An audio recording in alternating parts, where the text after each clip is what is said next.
সকালে ঘুম থেকে উঠে টেনশন থাকে সকালের কি নাস্তা করব, তারপরে কি কাজ করব, কোন কাজটা আগে করব, কোন কাজটা পরে করব। হ্যালো ভিউয়ার্স, আসসালামু আলাইকুম। চলে আসুন আনাদার ছোটো একটি ভিডিও নিয়ে।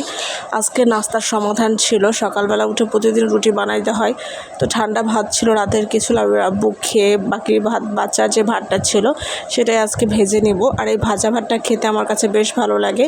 তো ফার্স্টে এখানে আমি ডিম একটা ভেজে নিয়েছি, পোচ করে নিয়েছি আর কি। তারপরে তো সামান্য তেলে এখানে পেঁয়াজ আর মরিচ দিয়ে ভেজে নিচ্ছিলাম, যেহেতু লাবিবু ভাতটা খাবে সেজন্য ঝালটা কম দিয়েই ভেজে নিচ্ছি। আর এই তো মরিচ পেঁয়াজটা ভালোভাবে ভাজার পর এখানে ভেজে রাখা সেই ডিম আর ঠান্ডা ভাতটা অ্যাড করে দিলাম। এখন এখানে স্বাদ মতো লবণ আর পরিমাণ মতো হলুদ দিয়ে আমি ভাতটা ভেজে নেব। সাদা ভাতটা কেন যেন খেতে আমার মোটেও ভালো লাগে না, হলুদ দিলে একটু কালারফুল হয় আর সেটা খেতে কিন্তু বেশ মজা হয়, আমার কাছে খুবই ভালো লাগে। আর এই হলুদ দিয়ে ভাত ভাজলে কখনোই গন্ধ থাকে না। এর আগেও তো একটা ভাইয়া কমেন্ট করেছিল যে হলুদ দিয়ে ভাত ভাজতেছেন কীভাবে খাবেন। আসলে হলুদটা দিয়ে ভাত ভাজার পরে কোনো স্মেল থাকে না, হলুদের ভাতের যে স্মেলটা সেটাই থাকে। যাই হোক, এই তো মা ছেলে সকালে নাস্তাটা করে নিচ্ছিলাম, আমি টেবিলে বসে খাচ্ছিলাম, আমার ছেলে টেবিলে কোনোভাবেই খাবে না, সে ঘরে বসে খাবে। পরে ঘরে গিয়ে তাকে খাইয়ে চলে আসি ছাদে। গতকাল রাতে কিছু কাপড় ধুয়ে দিয়েছিলাম, টেলার্সে দিতে হবে বিধায়। আর এই তো ছাদে সকালে উঠে দিয়ে দিয়েছি, সেগুলোও শুকিয়ে গিয়েছে। তারপর বাইরে প্রচুর পরিমাণে মেঘ করেছে, প্রতিদিনই এই টাইমটা বাইরে মেঘ করে।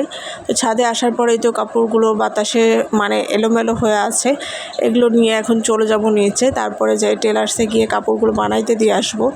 দুঃখের বিষয় যে টেলার্সে গেছি ঠিকই, আবার হচ্ছে লেসের দোকানে গিয়ে লেস নিছি, কিন্তু ভিডিও ক্লিপ নিতে আর মনে নাই।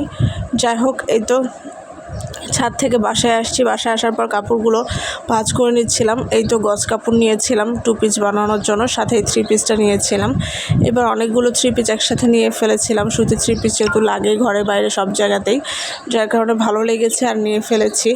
তো এই তো কাপড়গুলো ভাঁজ করে নিচ্ছি, আর যেগুলো টেলার্সে নেওয়ার সেগুলো আলাদা করে ফেলতেছি। আর এই কাপড় ভাঁজ করতে গিয়ে দেখি যে একটা কাপড়ের মধ্যে বিধা পরে ছিঁড়া বের হয়েছে। যাই হোক, পরে সেটা দোকানে নিয়ে গিয়ে দেখাইলাম, তো উনি বললো যে টেলার্সে দেখান, যদি না হয় তখন আমি কাপড় চেঞ্জ করে দেব। পরে টেলার্সে গেলাম, তখন উনিও বলতেছে যে না সমস্যা নেই, সাইডে ফেলবো, এটা সাইডে ফেলে কেটে ফেলবো। যে কথা সেই কাজ, টেলার্সে দিয়ে চলে আসি। আর এই তো এখানে হচ্ছে মা ছেলে একটু লাচ্ছি খেয়ে নিচ্ছিলাম, লাচ্ছিটা এত মজা হয়েছিল, বারবার খেতে ইচ্ছে করতেছিল। যাই হোক, আমার ছেলেও খুব বেশি পছন্দ করেছে, তো আমি এখানে 1 কাপ নিয়ে নিলাম, সাথে ছেলেকেও তার গ্লাসে দিয়ে দিলাম। এই লাচ্ছিটা খেয়ে আমরা কিন্তু বাইরে যাওয়ার জন্য রেডি। আমরা মা ছেলে এখন বাইরে চলে যাব।